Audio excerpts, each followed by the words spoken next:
So in this last part of session 3, we're going to be looking at how do boards serve the organization in protecting it against financial losses. Financial losses due to fraud, financial losses just due to the misallocation of assets. So we're going to touch on bonding. We're going to give a definition of bonding and things in just a moment. But what I like to point out to all of the nonprofit board members and nonprofit executives that are watching this is that there are steps that you can institute in your program to mitigate against financial losses due to fraud or misallocation of assets. So specifically to the misallocation of assets, you might want to look at or have some sort of discussion, possibly if you have an ED, if you're not a board/manager of the nonprofit, but you have an executive director, you might want to have outlined some discussions with the executive director about possibly instituting internal controls surrounding certain aspects of your operations. If you're a nonprofit that has a program that generates service revenue, there's quite a few nonprofits out there that have specific programs that generate service revenue. And the service revenue that's generated, it does go back into the nonprofit and fulfilling the mission, but it's a program and it generates service revenue. With those types of nonprofits, if you look at it from a very, I guess, tunnel vision view, you can look at that aspect of the nonprofit and it align itself to a for-profit as far as how they process transactions. In that same vein, you have to look at what steps is the for-profit taking to ensure that every dollar that comes in and goes into that register, that's the same dollar that we account for at the end of the night with our batch list that we're going to put into the deposit bag and give to the armored truck to take to the bank. So there needs to be protocols, internal controls, if you will, put in place in the organization specifically that deals with programs and activities that have a lot voluminous transactions when it comes to cash. So, or just, processing of payments. You need that. So that's one thing. When it comes to fraud, that's developing your culture. You want to, again, if you have an executive director, you're going to have those discussions with the executive director. Most likely when you're bringing the ED in to interview them, to make sure that how they envision the culture, how they are seeking to develop the culture of the organization is in line with what you envision as a board in instituting and regulating how people view their jobs and view their performance in their individual roles in the organization, especially ED, because the ED is responsible typically for hiring everybody underneath, staff, managers, supervisors, things of that nature. So it needs to be a tone at the top that exemplifies performance and trying to fight against any elements of fraud, because fraud is a big juggernaut that can take any organization, nonprofit, for-profit, down. So you want to make sure that there is some type of protocol, some type of elements that war against fraud. And you might also have internal controls in there to battle fraud as well. Fraud is a little bit tougher to get your arms around because you have things such as collusion. Because remember, fraud is the intent to deceive. So it's an intentionality of an individual or group to deceive. So it's a bit tougher to get your arms around if the person or individuals are trying to deceive you.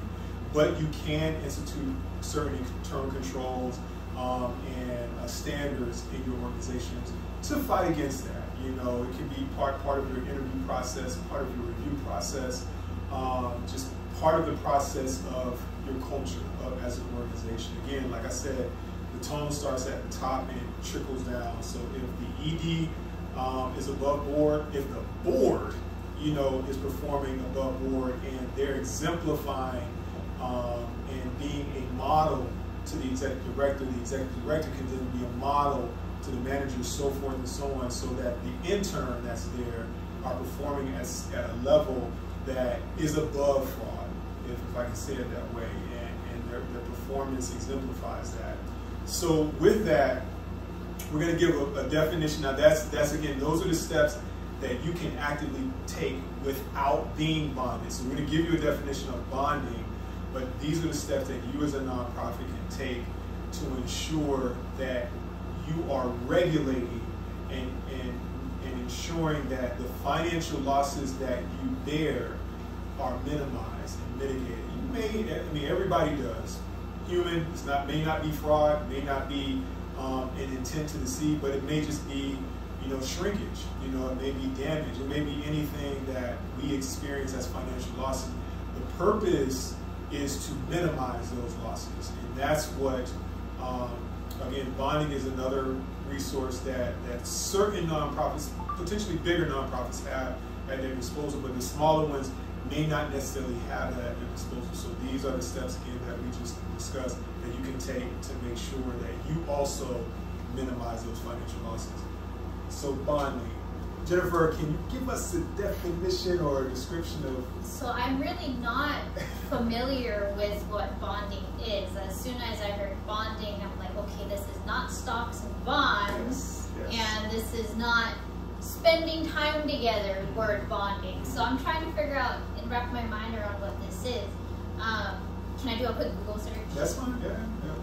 Okay, so if I Google bonding, and this is like of employees, okay, so Google is telling me it provides the company with compensation in cases of property loss due to accident employee, and it does relate to what you say, where it just helps minimize losses in case something happens. But I really need help here in just case. So what is bonding?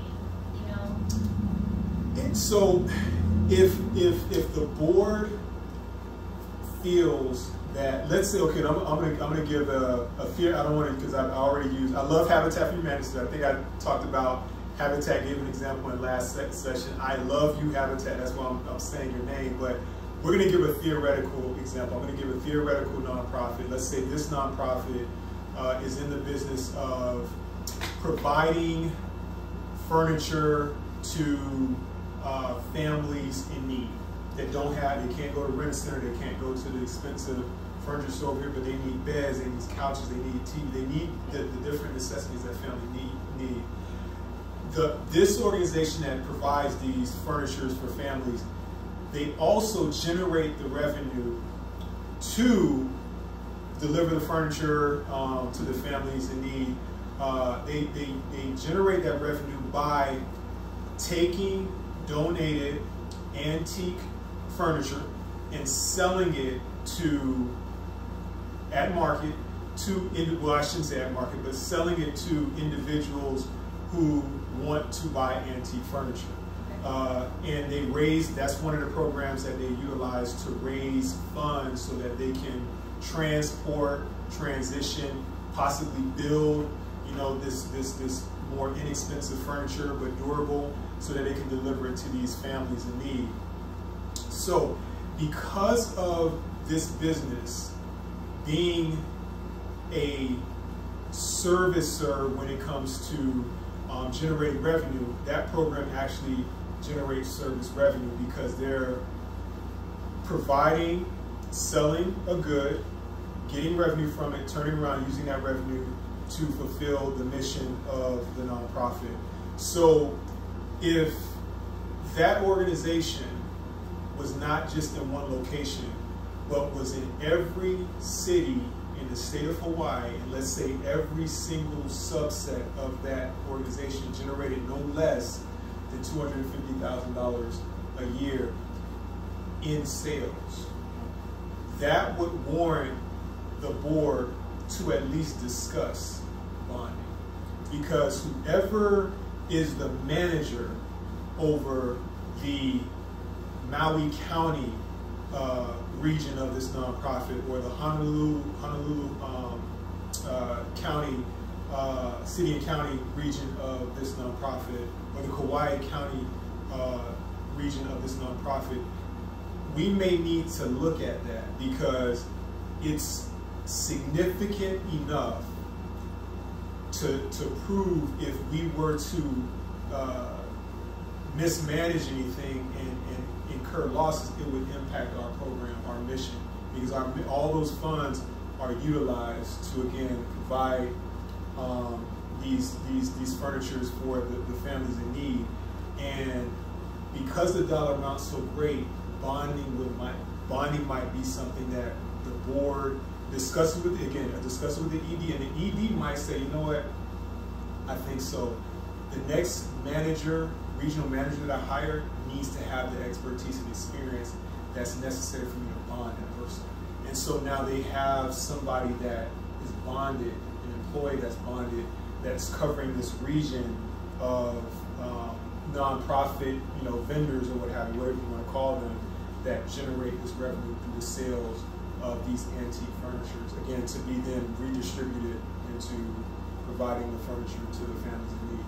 I don't know if that makes sense. I mean, I just talk in circles around it, but do you kind of get it? So I understand why a nonprofit would do that, but then as a bonded person, Well, I'm going to hand it over to Lane. I think Lane can maybe address that. So what you described about bonding is basically you're having an insurance policy that says that if this person steals from you, the insurance company will pay back the loss from the theft. Okay. Right. So that person has to be forthright, upstanding, no criminal history, things like that. That insurance company will take a chance on that person, right? Because insurance companies, they insure against a risk, and the greater the risk, the less they want to insure you, right? But life insurance, they know you're gonna die, right? So if you're insuring just against death, it's a losing proposition because everybody dies, right? But what's the possibility of this person becoming a thief? That's really what you're insuring against, right? And I think this is a situation that arises when you have a significantly large nonprofit that you're generating a lot of income. Yeah. I think in some of the previous discussions, you must have touched on unrelated business tax, right? UBIT, unrelated business taxable income, and it's a problem that most nonprofits will never experience because they just won't get that big, that they'll have that much going on, that they would be having any kind of chance of actually having a new revenue stream coming in.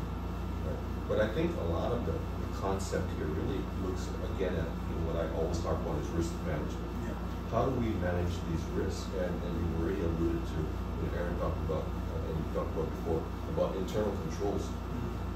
Most of the kind of things that happen in a nonprofit as far as fraudulent activities are concerned should be able to be picked off through sufficient internal controls, right? And a lot of it is probably because there's not enough money to make it anyone's worthwhile endeavor to go steal it, right? Yeah. Because and you also know that you're probably hiring for mission, so people don't want to be stealing from the beneficiaries that are being served by these things. So they got internal regulations that are keeping them from doing bad things. I think though, in the risk management perspective, you do want to have those internal controls set up, right? Because and then from a board perspective, I think the first thing that you really need to help board members understand is financial statements, right? Because if you're looking at the possibility of loss, the greatest possibility of loss is coming from not generating enough revenue to support your expenses, right? So the first thing that the board members have to be used to is reading a balance sheet and then reading a statement of financial position, or a statement of activities, and a statement of financial position, and then also taking a look at income, cash flow statements, right? There's ways that cash gets generated, and we know that this is the lifeblood of our organization, so we need to have so many dollars coming in every month in order to make payroll and to pay for utilities and rent and things like that. And the board has to be aware of when these highs and lows of cash available to pay for these everyday expenses is okay, or when it's running dangerously low. You know, one of the ways of evaluating organizations like nonprofits, there's a measure called days of cash. So basically, you take whatever you got as far as cash is concerned, you divide it into your daily operating expenses, and you figure out how many days you could survive if another dollar doesn't come in the door. Yeah. Right. So you know, we have to be aware as fiduciaries, as board members, of the financial situation of the organization. Right? And then when it gets to the point where that financial situation is you know, pretty good, then we need to start to think about, well, how do we make sure it's better, and how do we make sure that we don't have any losses in what we're getting. Right? I mean, from the get-go, we want to protect against losses. And that's why we institute as many internal controls as we can. We know it's difficult because in the beginning you have such a small group of people that are working that, you know, you got the treasurer probably doing the books, right? And that person is not an employee, so you know, you're just hoping that that person is honest enough that they'll never steal from you. And generally speaking, you know, the creators of an organization are true believers. Right? And they would never do anything, literally, they would never do anything bad to hurt that organization.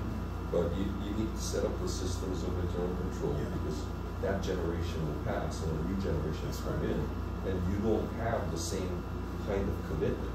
You know, you may have people who are just doing it for the money, right? Because it's a job. You know, and a bookkeeper at a nonprofit is the same thing as a bookkeeper at a for-profit. They're doing pretty much the same thing. And then, you know, you want to have the internal controls, and then you also want to be, you know, like we talked about, well, what happens to the executive directors that functioning well? Well, part of it is that, you know, maybe you have to terminate them, but before you get to that termination, you want to figure out how could you help them, right? I mean, because that's in our nature, that's what we want to do. It's the same thing with staff. You know, if we have the opportunity to have staff, and we have staff that are engaged in the collection of money and payment of expenses, you know, we want to make sure there are adequate controls, and that we're watching what's going on as far as these departments are concerned. And then we also, as Aaron talked about fraud, we want to protect against fraud, right? And fraud, people stealing from us, and people stealing from us from within, right? So we pay a lot of attention to things, and we hope we do this in our nonprofit endeavors as well as our for-profit endeavors.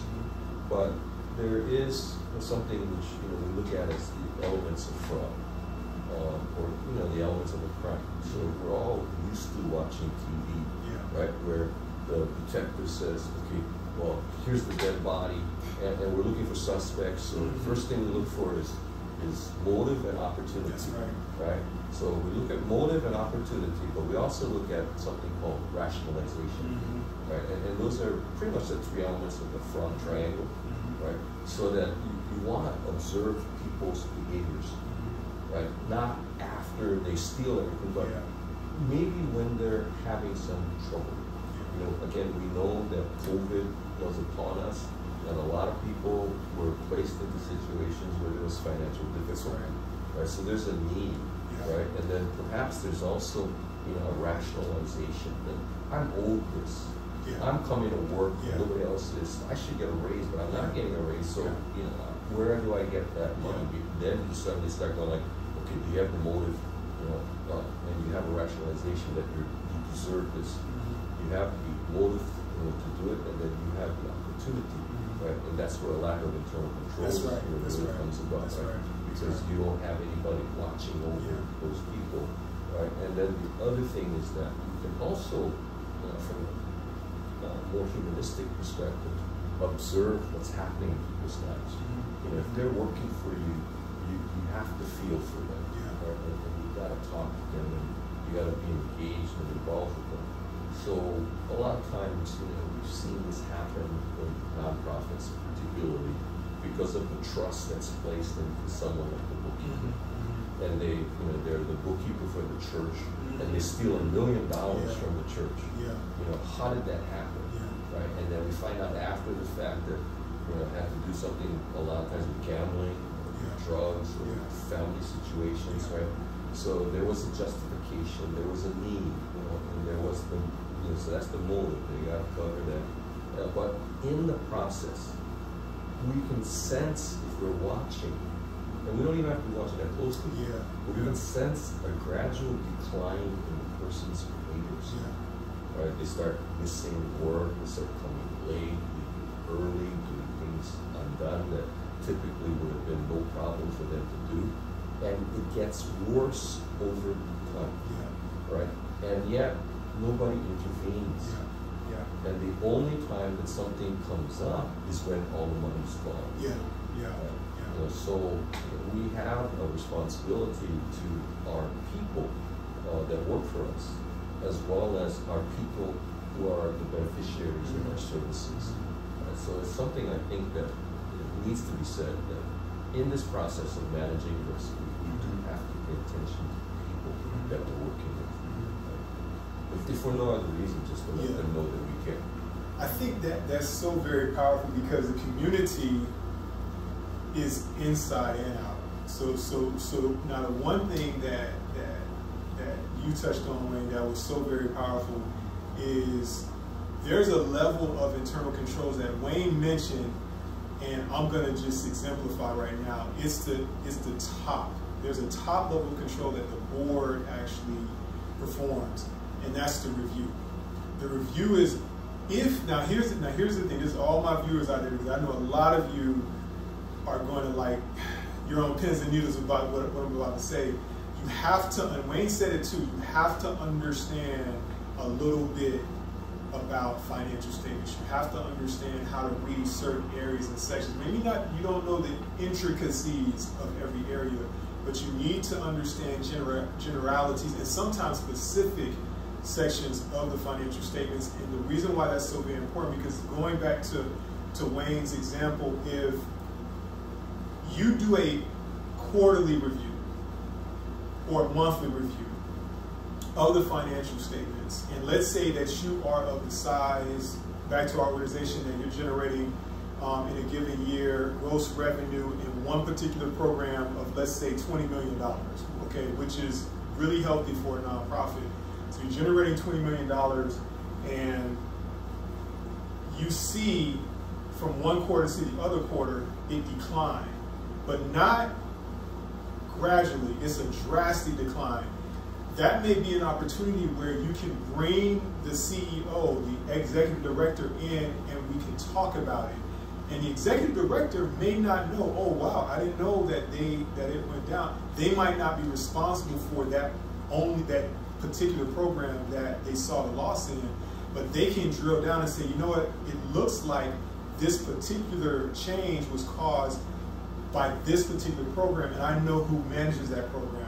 Let me go and talk to that individual and see what's going on. Oh, they're having issues, they weren't coming to work, something's happening with their family, and we kind of understand what's going on, right? And so we can then, okay, that's why that performance, they didn't have that store open, that they closed that down or whatever, and things can be done to correct the issue or the error preemptively. So it's not like we're reacting at the end, oh my goodness, we lost 10 million this year, we had 20 million last year, what happened? We can see it, but again, look at where it started. It started at that internal control at the review level, where the board is actually saying, okay, I understand where we are, and I understand where we came from, and it looks like we're experiencing some adverse impacts on our revenue. And I, as a board member, can say, okay, are we in a COVID situation? Are we in a downturn? What does my mind think about when I think about the news? Like, what's it saying about our economy? Nope. When I think about it, everything's going consistent with last quarter. Everything's just up and up.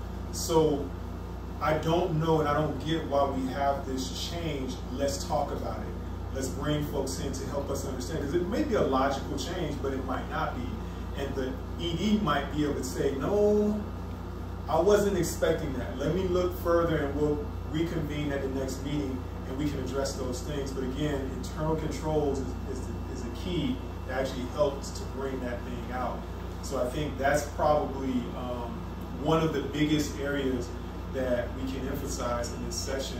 I'm not going to hold it very long, but I wanted to just see if we had any more comments from Jennifer or Wayne before we close this last session out. I think I understand now what bonding is. Okay. Wayne, did you have anything to? No. What I appreciate you all for staying with us. This session has been very rich, very rewarding. I admonish you to go back and watch the first 2 parts of this, as well as review this part. And please feel free to give us any questions, comments that you might have, so we might be able to address it in the next session series that we do, session 4. But other than that, happy Valentine's Day, happy Thanksgiving, happy what's the green people call it? Leprechaun Day, whatever, you know what I mean? St. Patrick's Every Day. St. Patrick's Day, happy all of that. Happy holidays to all of you.